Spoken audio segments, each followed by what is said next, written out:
আসসালামু আলাইকুম ওয়া রাহমাতুল্লাহ।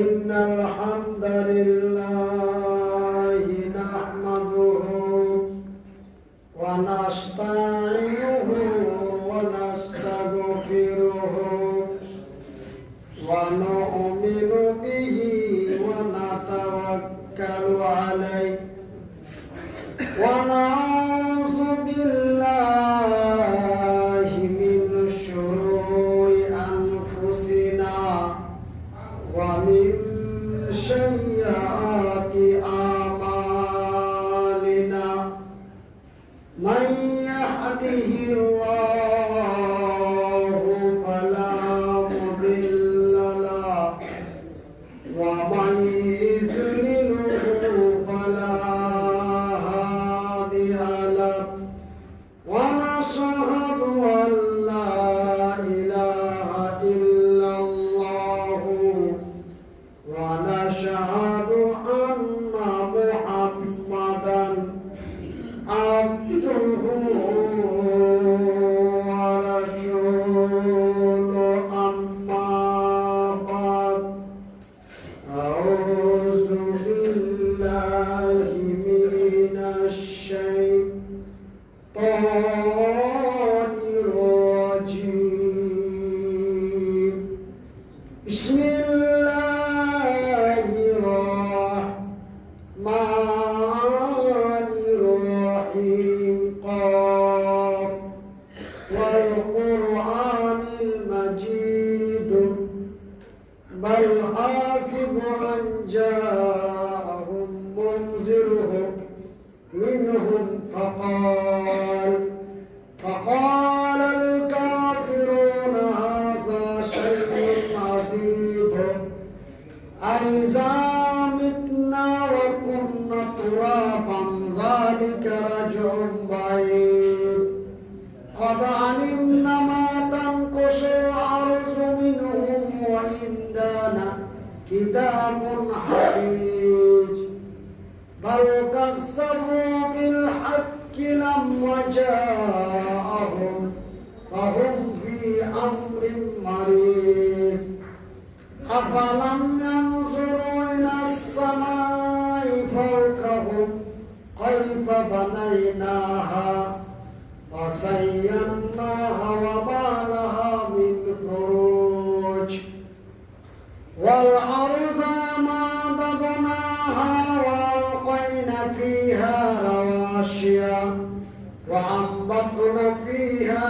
من كل زوج بحيث تبصرة وذكرى لكل عبد منيب ونزلنا من السماء ماء مباركا فأنبتنا به جنات وحب الحصيد والنخل باسقات لها طلع نضيد رزقا للعباد وحين به بلدة ميتا كذلك الخروج كذبت قبلهم قوم نوح وأصحاب الرس وثمود وعاد وفرعون وإخوان لوط وأصحاب الأيقاظ وقوم تبع كل كذب الرسول فحق وعيد أفعين بالخلق الأول بل هم في لبس من خلق جديد. بارك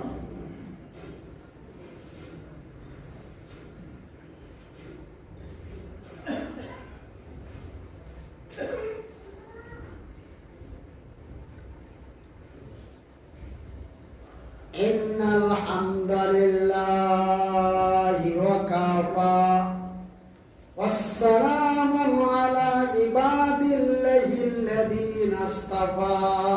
أما بعد أعوذ بالله من الشيطان الرجيم. بسم الله الرحمن الرحيم. يا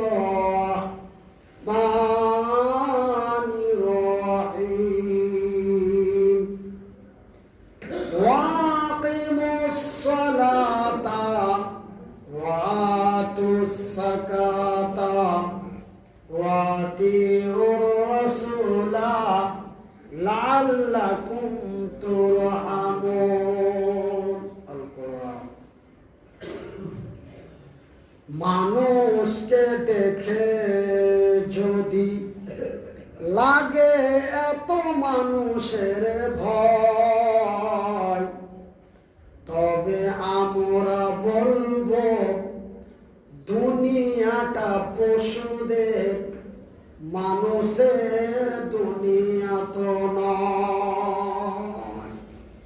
মানুষকে দেখে যদি লাগে এত মানুষের ভয়, তবে আমি বলবো দুনিয়াটা ছাগলের, মানুষের দুনিয়া তো নয়।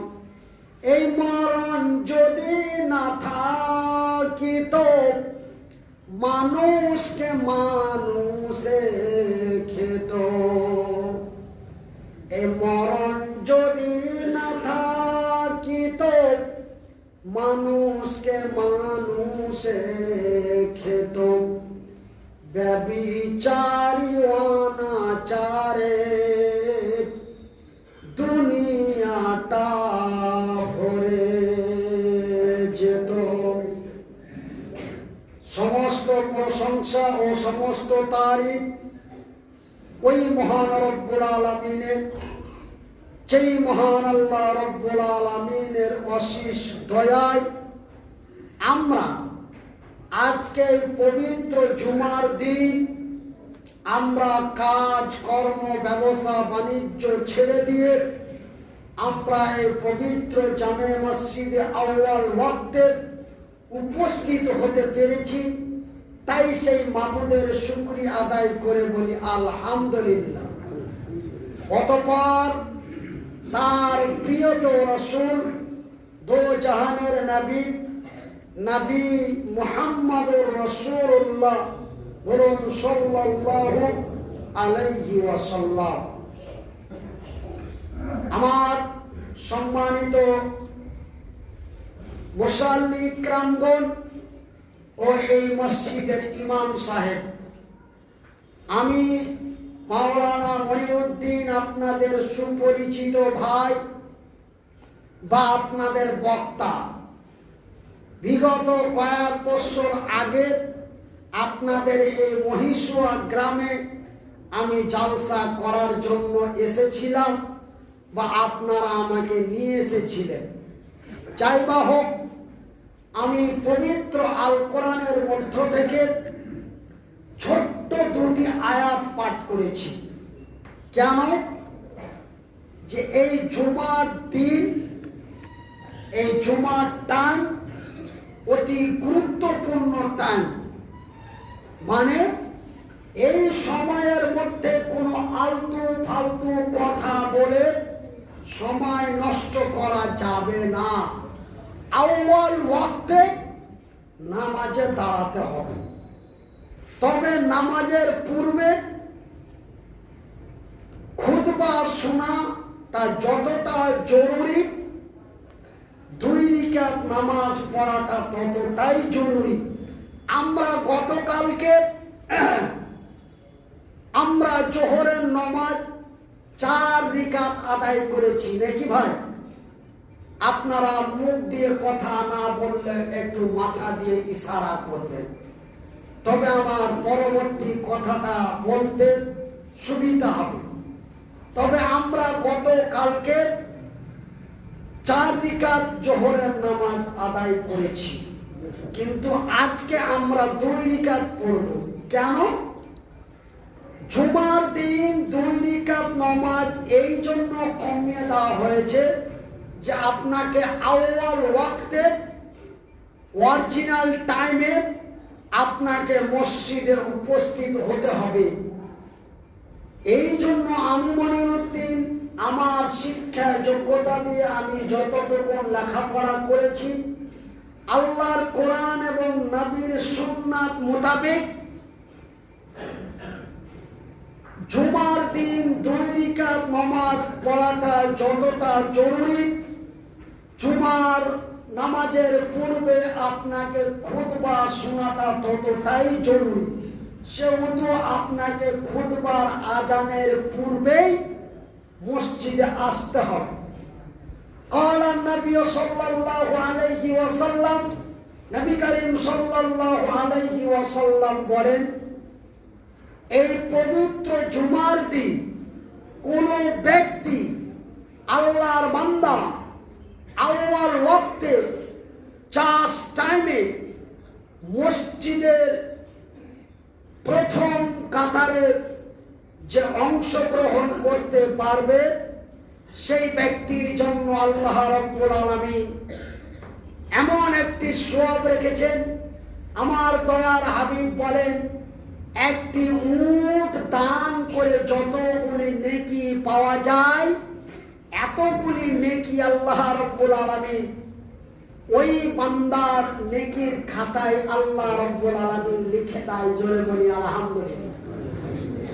তারপরের কাতার একটা গরু, তারপরের কাতার একটা ছাগল, তারপরের কাতার, এমনি করতে করতে লাস্ট একটা ডিম পর্যন্ত আছে।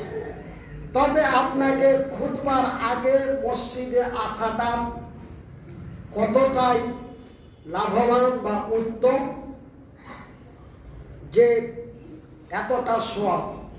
তবে যদি আপনি মনে করেন যে মনিরুদ্দিন ভাই, জুমার দিন প্রথম কাতারে অংশগ্রহণ করতে পারলে যদি এতই নেকি পাওয়া যায়, তবে আমি আর ফজরের নামাজ পড়ে বাড়ি যাব না, একদম আগের কাতারে কর করে বসে যাব নাকি না। এখানে আপনার একটা পরীক্ষা আছে।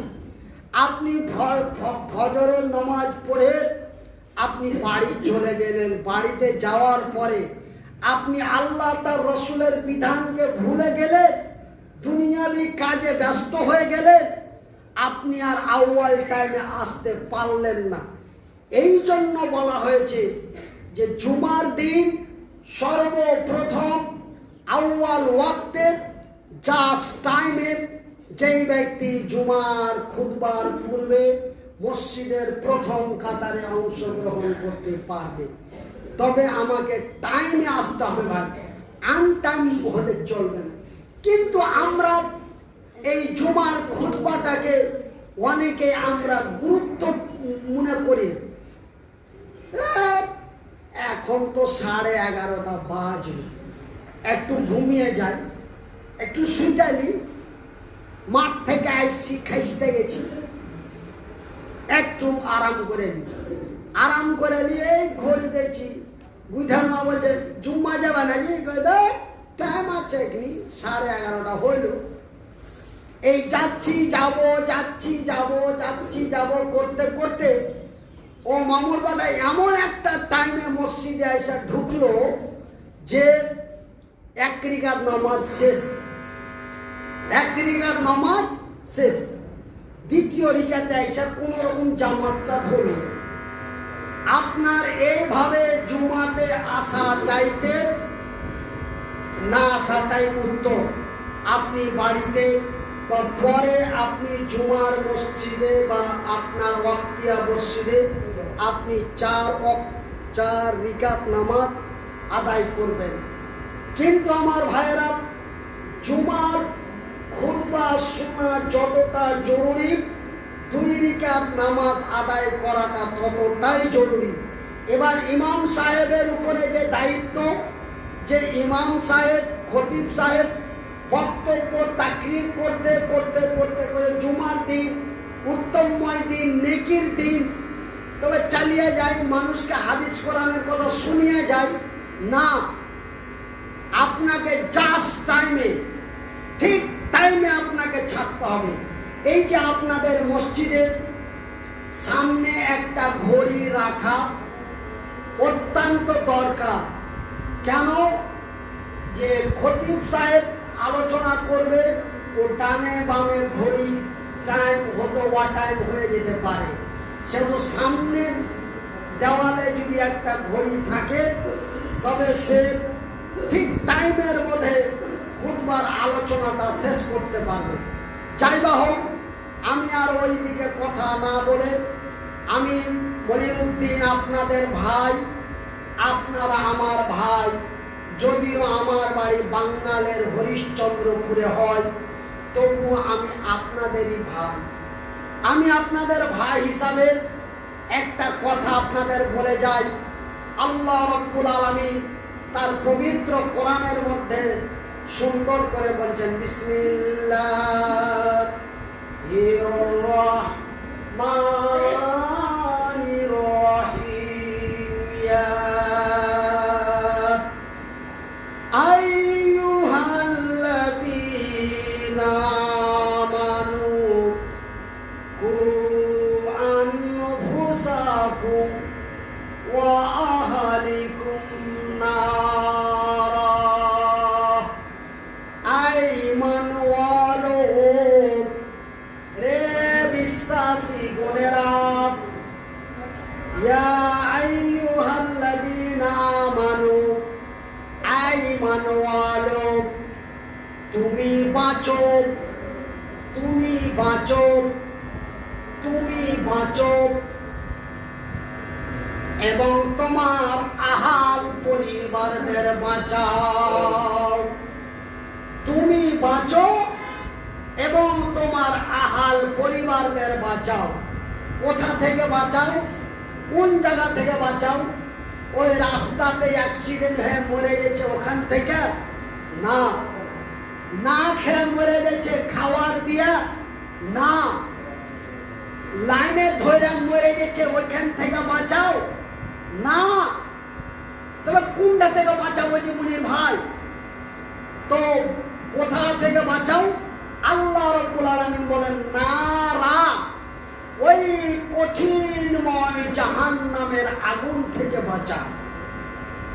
তবে আমার ভাইয়েরা, আমার বন্ধুরা, আমার ভাইজানেরা, তবে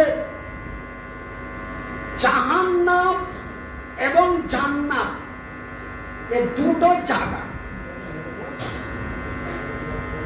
মাইকটা ঠিক করা যাবে না?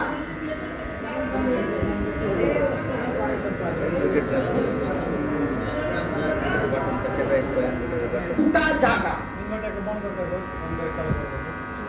আর এই দুনিয়াতে হলো একটা সৎ পথ আর একটা অসৎ পথ, একটা শান্তি আর একটা অশান্তি, এই দুটা জায়গা। তো আমরা এই দুনিয়াতে আসছি মায়ের পেট থেকে। মায়ের পেট থেকে আসার পরে আমাদের দুটা জায়গা, একটা জায়গার নাম হলো শান্তি আর একটা হলো অশান্তি। তো আমরা দুনিয়াতে এমন কোন মায়ের লাল আছেন, এমন কোন মায়ের বেটা আছেন যে কি এই দুনিয়াতে আমরা অশান্তি চাই? অশান্তি কেউ চাই কি ভাই? সবাই আমরা শান্তি চাই, যে শান্তিতে বসবাস করি, শান্তিতে থাকি, সুখে খাবো, সুখে ঘুরবো, এটা আমরা সবাই চাই। ঠিক মরে যাওয়ার পরে আল্লাহ রাব্বুল আলামিন আমার লেগে দুটা জায়গা করে রেখেছে। একটা জায়গার নাম হলো জান্নাত আর একটা জায়গার নাম হলো জাহান্নাম। তো আচ্ছা ভাই, এই জুমার মসজিদে ছেলে পিলে মানুষজন যত আছে, একজন কেউ হাত তুলে বলতে পারবেন যে কি আমি জান্নাত চাই না? সবাই আমরা জান্নাত চাই।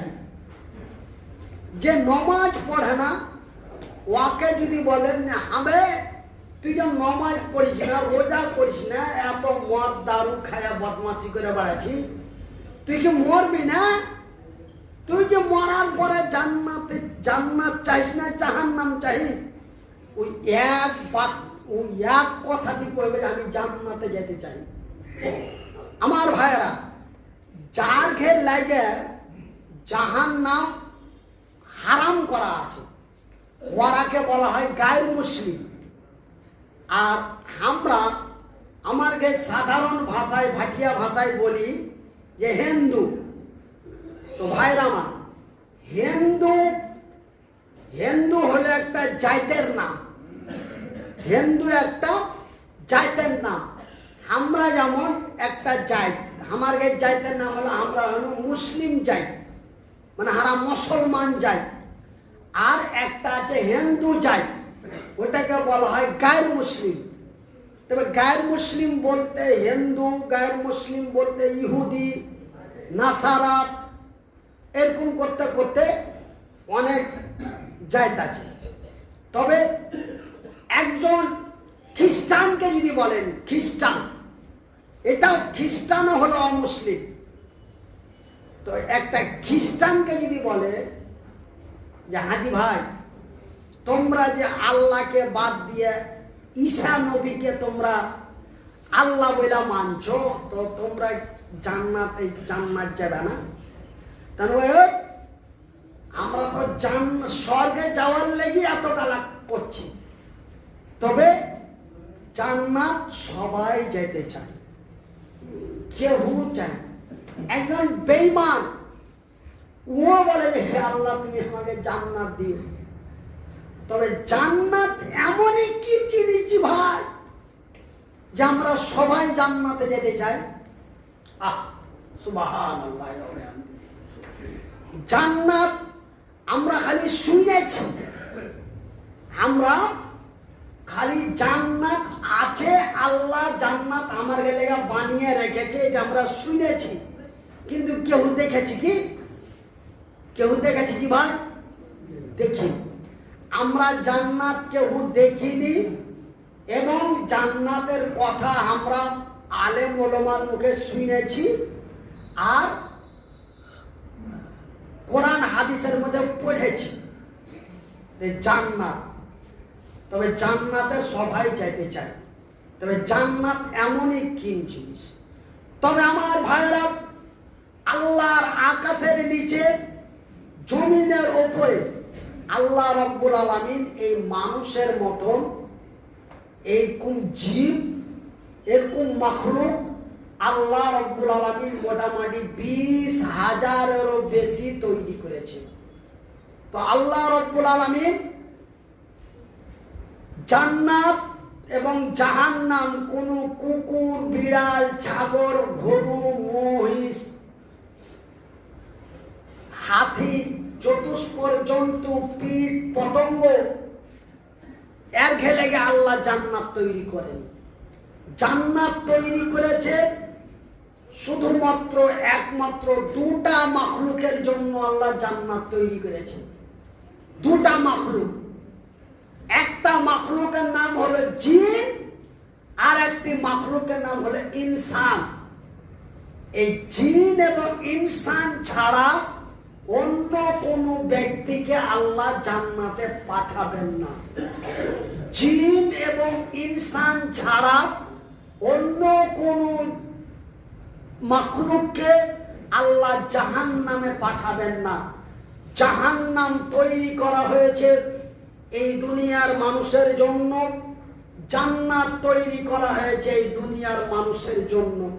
তবে আমার ভাইয়েরা, তবে এতগুলি মাখলুকের মধ্যে 1-2 করে আল্লাহ রাব্বুল আলামিন 18,000 মাখলুক, 20,000 মাখলুক এবং 1,24,000 নবী আল্লাহ দুনিয়াতে পাঠাচ্ছেন একটা একটা করে। হযরত আদম আলাইহিস সালাম থেকে নিয়ে আমার শেষ নবী পর্যন্ত আল্লাহ 1,24,000 নবী পাঠিয়েছে। তার মধ্যে আল্লাহ রাব্বুল আলামিন মাত্র একটাই ব্যক্তিকে আল্লাহ জান্নাত এবং জাহান্নাম দেখাইছে। একটাই মানুষকে আল্লাহ জান্নাত এবং জাহান্নাম দেখিয়েছে। সেই মানুষটা আর কেউ নয়, সেই মানুষটি হচ্ছে আমার দয়ার হাবিব, আমার শেষ নবী জনাবে মুহাম্মদুর রাসূলুল্লাহ, বলুন সাল্লাল্লাহু আলাইহি ওয়াসাল্লাম। এই নবীকে আল্লাহ জান্নাত এবং জাহান্নাম দেখিয়েছেন। আমরা কত সৌভাগ্যবান বলি আলহামদুলিল্লাহ।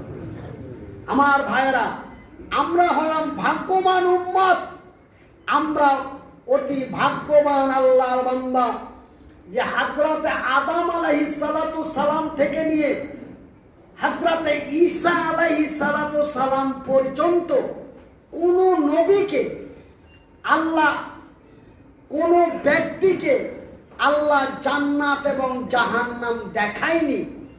কিন্তু জান্নাত আর জাহান্নাম আল্লাহ রাব্বুল আলামিন শুধুমাত্র একমাত্র আমার দয়ার নবীকেই দেখিয়েছেন, বলি আলহামদুলিল্লাহ। আর আমরা সেই নবীরই উম্মত হইতে পেরেছি, বলি আলহামদুলিল্লাহ।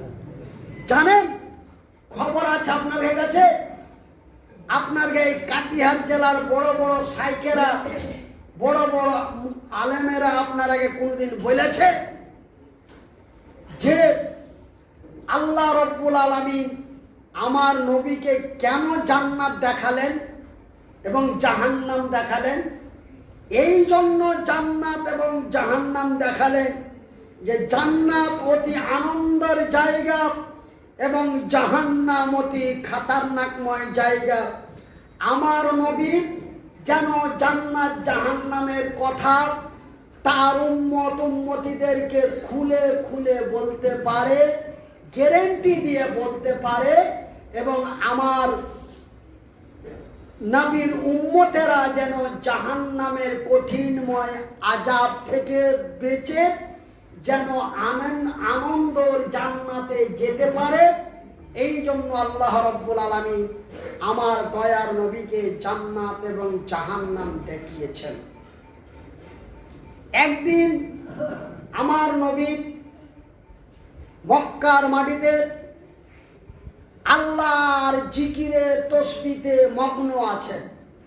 ওই মুহূর্তে আল্লাহ রাব্বুল আলামিন তার আরশে আজিম থেকে জিব্রাইলকে ডাক দিয়ে বললেন, জিব্রাইল, আমার জমিনে যাও, আমার জমিনে যেয়ে আমার নবীকে শুতে নিয়ে চলে যাও আমার আরশে আজিম। শুধু আরশে আজিম নয়, আমার চন্দ্র, সূর্য, নক্ষত্র, উপগ্রহ, মঙ্গল গ্রহ, মহাশূন্য তথা আমার সার্বভৌমত্ব ভ্রমণ করিয়া দাও। মানে ভ্রমণ মানে আমার ভাটিয়া ভাষা হলে ঘুরিয়া দাও, সব ঘুরিয়া দাও। ঠিক আছে আল্লাহ, ঘুরিয়া দিন, কোনো অসুবিধা নেই। তো জিব্রাইল, শোনো, সব কিছু ঘুরিয়া দেওয়ার পরে আমার নবীকে আমার জান্নাতটাও দেখিয়ে দিও আর আমার জাহান্নামটাও দেখিয়ে দিও। এইবার হযরতে জিবরিল আলাইহিস সালাতু সালাম মক্কার মাটিতে এসে আমার নবীকে সঙ্গে করে নিয়ে চলে গেলেন আল্লাহর আরশে আজিমে, আরশে মুহাল্লায়, যেখানে আল্লাহ রাব্বুল আলামিন বসে এই সারা দুনিয়াকে পরিচালনা করেন। আল্লাহ রাব্বুল আলামিনের দরবারে সেই আরশে আজিম থেকে নিয়ে চলে গেল চাঁদে, চাঁদ থেকে নিয়ে চলে গেল সূর্যতে। সব কিছু ঘোরার পরে এবার আল্লাহ রাব্বুল আলামিনের নবীকে, দয়ার নবীকে নিয়ে চলে গেলেন জান্নাত দেখাইতে। জান্নাত দেখাইতে নিয়ে চলে গেলেন। জান্নাতের দিকে যেতে যেতে যেতে যেতে যখন জান্নাতের পাঞ্জরা আসছে, তখন জান্নাতের ভিতর থেকে এরকম ঠক ঠক ঠক ঠক করে আওয়াজ পাওয়া যাচ্ছে। খাটাম খাটাম করে ঘোড়া যেমন হাঁটে, তো ঘোড়ার পাঁচ তলাতে কিল্লা ঢুকা থাকে, লোহার পাতলা, যেন খুরখানটা ক্ষয় না হয়, তার লেগে। তো ওই ঘোড়া যখন দেখবেন রোডে হাঁটবে, তো খালি খটমট খটমট খটমট করে আওয়াজ হয়।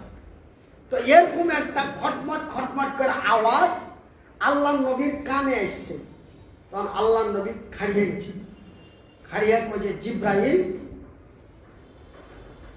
জান্নাতের ভিতর থেকে একটা খাটাম খাটাম খাটাম খাটাম করে আওয়াজ পাওয়া গেছে।